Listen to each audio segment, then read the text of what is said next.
The following excerpt is from the personal logbook of Christopher Columbus on his first voyage to the Indies as edited by Bartolomé de las Casas. Sunday, October 14th.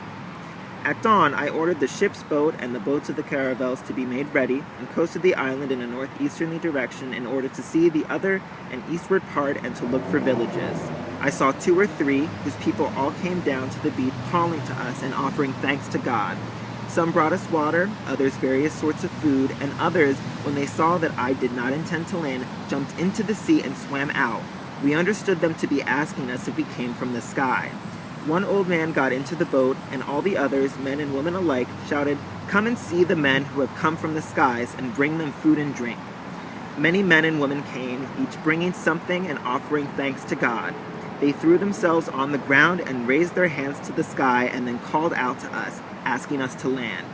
But I was afraid to do so, seeing a great reef of rocks which encircled the whole island. Inside, there is a deep water which would give sufficient anchorage for all the ships in Christendom. But the entrance is very narrow.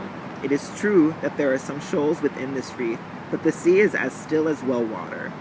I went to view all this morning in order to give an account to your majesties and to decide where a fort could be built.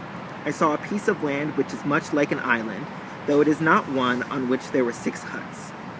It could be made into an island in 2 days, though I see no necessity to do so, since these people are very unskilled in arms, as your majesties will soon discover from 7 whom I caused to be taken and brought aboard, so that they may learn our language and return. However, should your highness command it all, the inhabitants could be taken away to Castile, or held slaves on the island, for with 50 men we could subjugate them all and make them do whatever we wish. Moreover, near the small island I have described there are groves of the loveliest trees I have seen, all green with leaves like our trees in Castile in April and May, and much water. I examined the whole of that anchorage, and then returned to the ship and set sail. I saw so many islands that I could not make up my mind which to visit first. The men I had taken told me by signs that there were so many that it was impossible to count them. They mentioned more than 100 by name. In the end, I looked for the largest and decided to go to that one, which I am doing. It is about 5 leagues from the island of San Salvador, and the rest are rather more or rather less. All are very flat, without mountains, and very fertile.